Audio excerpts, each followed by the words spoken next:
Imagine getting paid just for sharing your thoughts on products and services you use every day. With Survey Junkie, it's that simple.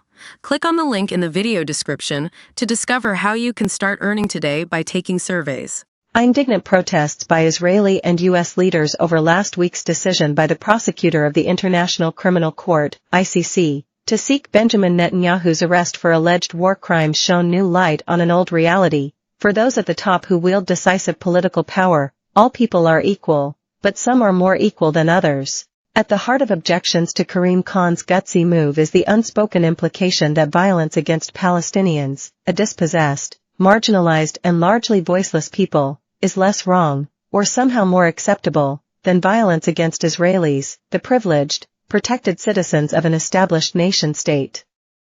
To demur is to be accused, inanely yet inevitably, of anti-Semitism. The self-reverencing fury of U.S. and Israeli politicians, and some in Europe, is revealing and dismaying. Hamas's massacre of about 1,200 people last October was appalling, criminal and unforgivable, and must and will be punished. It does not justify Israel's disproportionate, illegal, and indiscriminately lethal response in Gaza. But they just don't get it. Palestinian lives matter as much as anyone else's. How is it that Western politicians so easily tolerate, ignore, or defend the killing of about 35,000 people, at least 12,000 of whom were women and children, based on revised UN figures, through the bombing of homes and hospitals and the blocking and hijacking of aid? Netanyahu, Israel's prime minister, and the U.S. President, Joe Biden, insist that arraigning Israeli and Hamas leaders at the same time implies moral equivalence. This is nonsense. There are reasonable grounds to believe, as Khan and his expert advisors state, that both sides have committed grave criminal offenses. All those responsible must answer equally, whoever and whatever they may be. Netanyahu and his co-defendant, the defense minister, Yoav Gallant, may think they are above the law, especially international law, which they contemptuously flout. Perhaps they believe, while enforcing the occupation of Palestinian areas, that Israel is, too. That is certainly the impression given by their army's reckless conduct in Gaza. If so, they are not alone.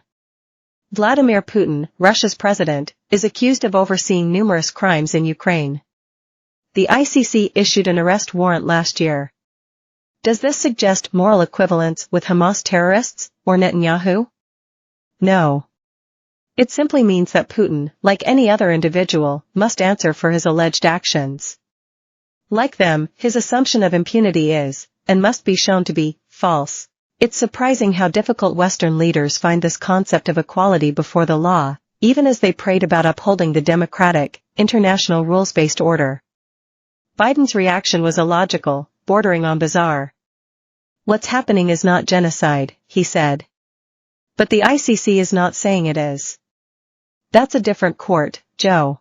Biden condemned efforts to arrest the two Israelis, but not the Hamas leaders, as outrageous. He has himself sharply criticized Israel's starvation tactics in Gaza, a central ICC charge, and its failure to protect civilians. Yet now he balks at attempts to ensure those responsible are held accountable, while backing the ICC warrant for Putin. This is pick and mix justice. As a trained lawyer, Antony Blinken, America's top diplomat, should know better. Most of the world recognizes Palestinian statehood. Spain, Ireland, and Norway just signed up. No matter what Blinken says, the ICC has legal jurisdiction in Gaza. Nor should Palestinians have to wait for Israel's compromised courts to investigate. On past experience, they would wait a very long time indeed. Netanyahu and his aggressive spokesman continue to laud the Israel Defense Forces, IDF, as the world's most moral army. They claim, without offering evidence, that it does more than any other in history to avoid harming civilians. But the world is not blind, despite blanket Israeli restrictions on independent investigations and reporting.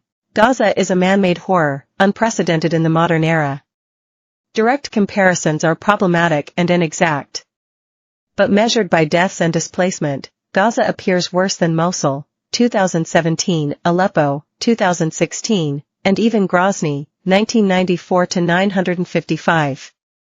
Palestinians are also dying in record numbers in the occupied West Bank. Sign up to Observed. Analysis and opinion on the week's news and culture brought to you by the best Observer writers. After newsletter promotion. Oh.